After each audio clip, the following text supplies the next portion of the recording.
आप देख रहे हैं अनहोनी। तो चलिए बढ़ते हैं आज की इस कहानी की ओर। रघु एक नौजवान था जो अपने गांव से शहर की ओर नौकरी की तलाश में निकला था। शहर के बाहर एक पुरानी और सुनसान हवेली थी जिसके बारे में लोगों के बीच कई कहानियां प्रचलित थीं। कहते थे कि वो हवेली प्रेतों की दुनिया से जुड़ी हुई है, लेकिन रघु ने उन बातों पर कभी ध्यान नहीं दिया क्योंकि उसे सिर्फ नौकरी की फिक्र थी। शहर से काम की तलाश के दौरान रघु को एक निर्माण कंपनी में चौकीदार की नौकरी मिल गई। ये नौकरी सुनसान जगहों पर रात में निगरानी रखने की थी।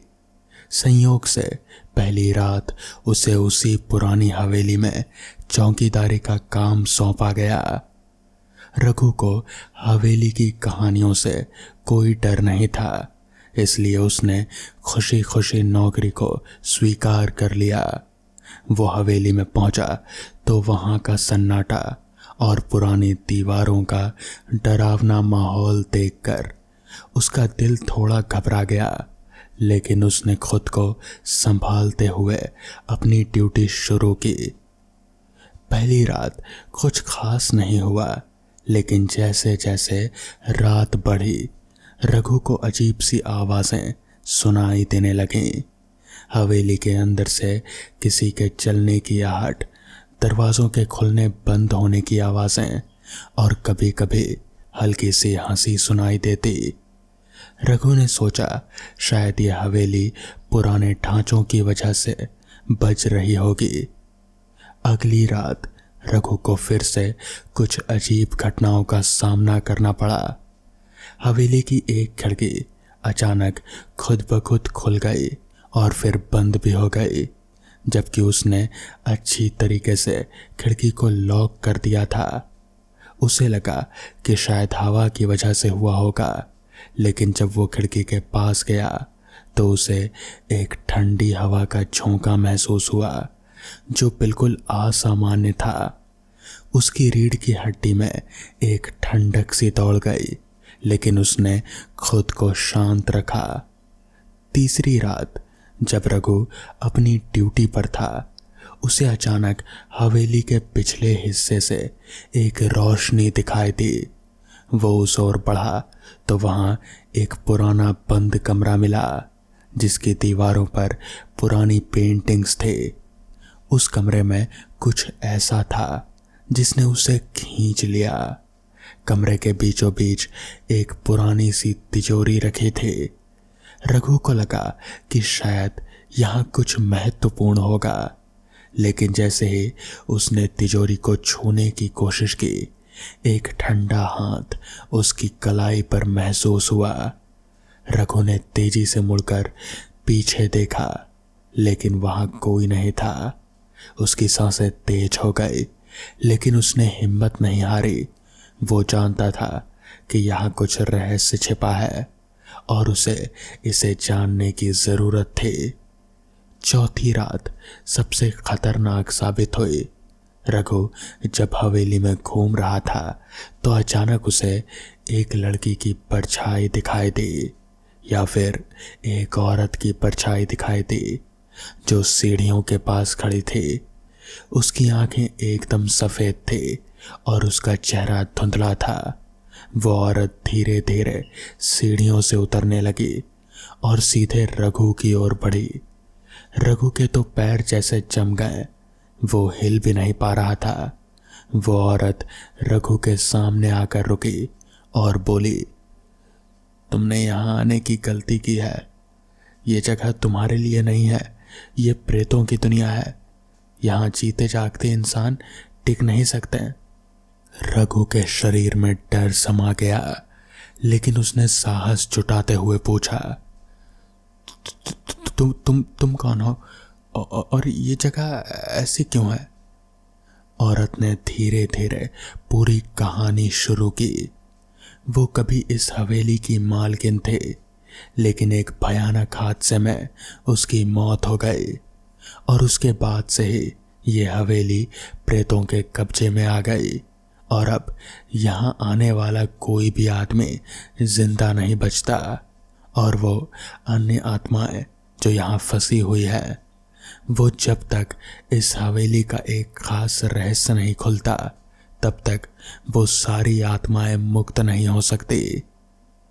रघु अब समझ चुका था कि यह हवेली साधारण नहीं, उसे हवेली के रहस्य को उजागर करना था ताकि वो न केवल अपनी जान बचा सके बल्कि उन आत्माओं को भी मुक्ति दिला सके जो यहाँ सालों से फंसी हुई है। रघु की सांसें तेज हो रहे थे। उसके सामने खड़ी आत्मा की सफेद आंखें उसे ठंडी अंधेरी गहराइयों में घसीटने लग रहे थे। उसने हिम्मत जुटाकर पूछा, तुम्हें मुक्ति कैसे किया जा सकता है? इस हवेली का रहस्य क्या है? उस आत्मा ने गहरे स्वर में कहा, इस हवेली का एक प्राचीन श्राप है जिसे तोड़े बिना कोई भी यहाँ से मुक्त नहीं हो सकता। लेकिन श्राप तोड़ने का रास्ता बहुत खतरनाक है।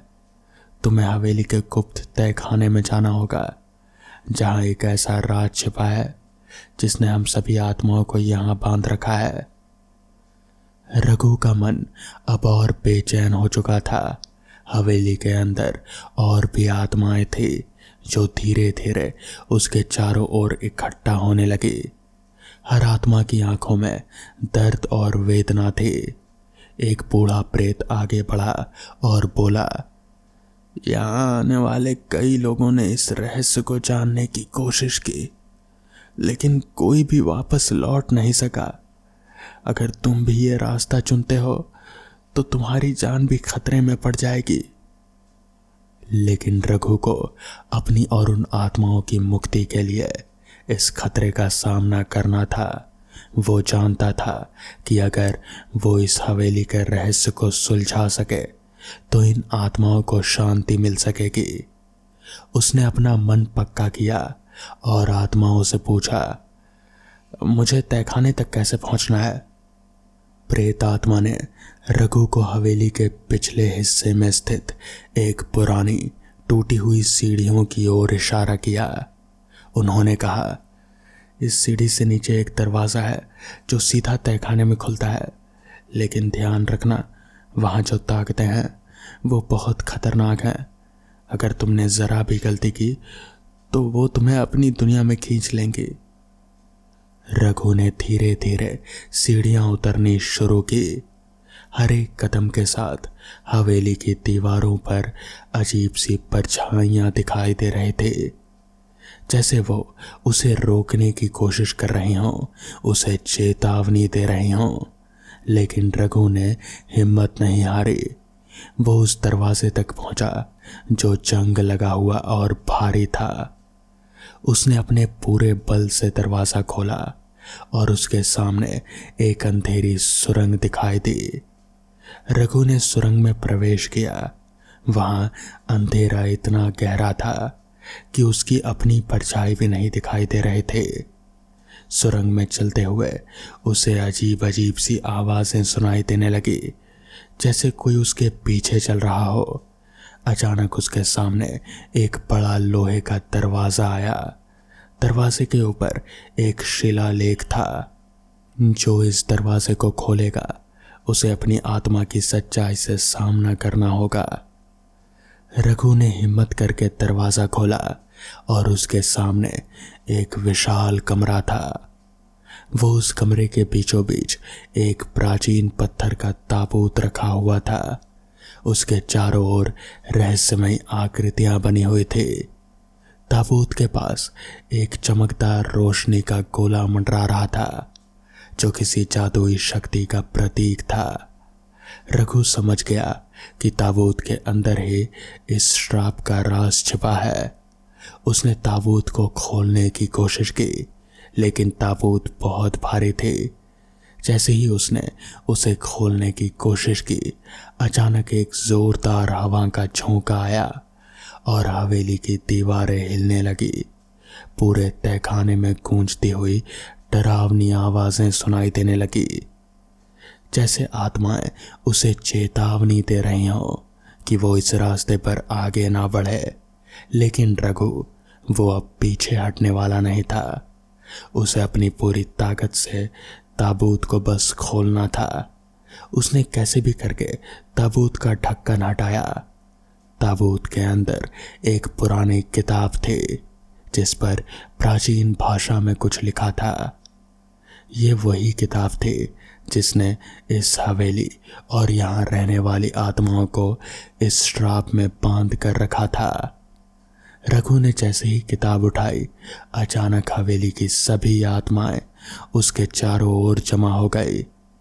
किताब पढ़ने के लिए रघु को उस प्राचीन भाषा को समझना था, लेकिन किताब अपने आप खुल गई और शब्द उसके सामने चमकने लगे।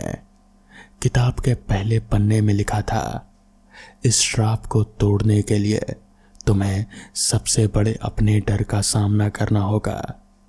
अगर तुमने डर के आगे घुटने टेक दिए तो तुम्हारी आत्मा भी इसी हवेली में कैद हो जाएगी। रघु ने किताब के पन्नों को पलटा और जैसे ही उसने आखिरी मंत्र पढ़ा, हवेली की दीवारें कांपने लगी। अचानक एक अजीब सी शक्ति उसके सामने प्रकट हुई। एक विशाल प्रेत आत्मा जो इस श्राप की रक्षक थी। उसकी आंखों में अंगारे जल रहे थे और उसकी उपस्थिति इतनी भयानक थी कि रघु का दिल तेजी से धड़कने लगा। प्रेत आत्मा गरजते हुए बोली, तुमने हमें मुक्ति करने की कोशिश की है, लेकिन इसके लिए तुम्हें अपनी सबसे बड़ी कुर्बानी देनी होगी।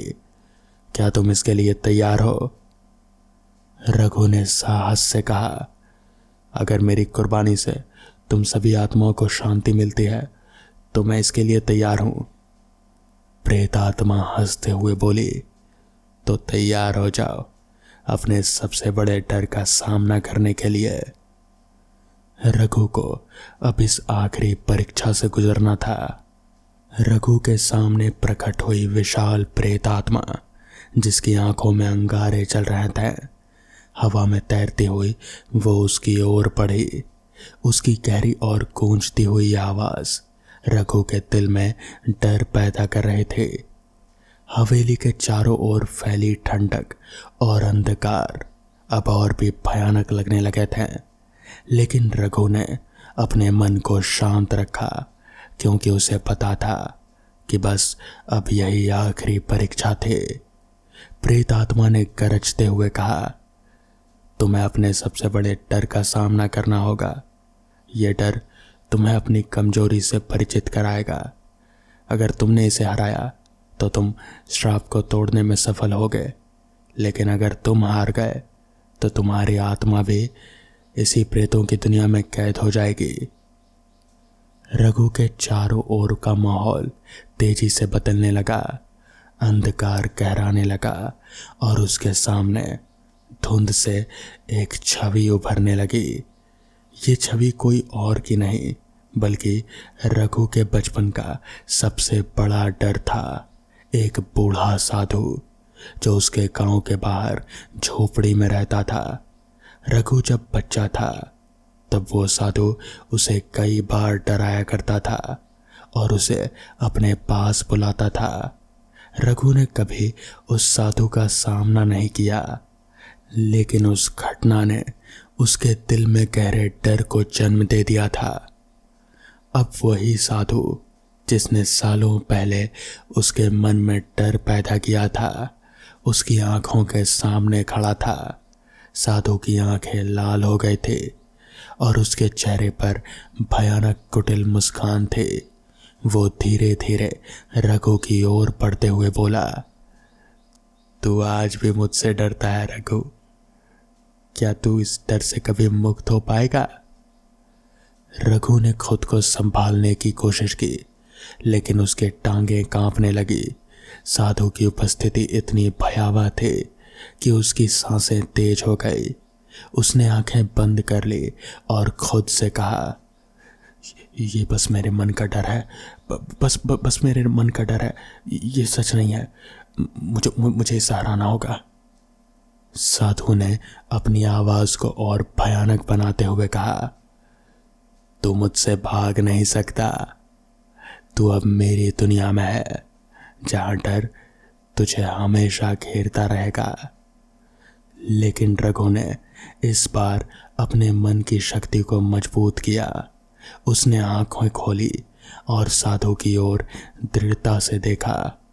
वो अब जान चुका था कि ये बस उसके मन का डर है जो इस भूत या छवि को पैदा कर रहा है। वो साधु की ओर बढ़ा और जोर से कहा, तुम मेरे डर का हिस्सा हो, लेकिन अब मैं तुमसे नहीं डरता।